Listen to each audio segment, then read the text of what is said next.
বন্ধুরা ভালো আছেন? আজকে আমি চাউমিন করবো। এই যে সাদা তেল দিচ্ছি, চাউমিন ভাজছি।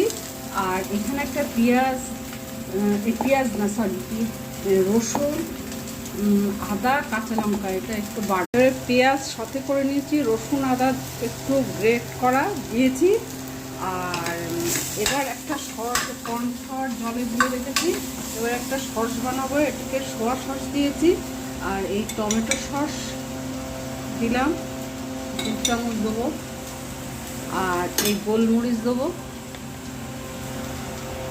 আর এই ভিনিগার দেবো না, গন্ধরাজ লেবু আছে, গন্ধরাজ। ওটা চাউমিনটা দিয়ে ভাজছি, পেঁয়াজ রসুন আদা কাঁচা লঙ্কা আর এইটা দিয়ে দিলাম। এবার একটু গরম মশলার গুঁড়ো দিলাম। সসগুলো আর লেবুর রস, যেগুলো সবজি ছাড়া চাউমিন করলাম, পেঁয়াজ রসুন আদা গরম মশলা দিয়ে, আর সসগুলো গোলমরিচ আর লেবু, গন্ধরাজ লেবু। এবার একটু ওপর থেকে আমি একটু ঘি ছড়িয়ে দেবো। চাউমিন তৈরি হয়ে গেছে।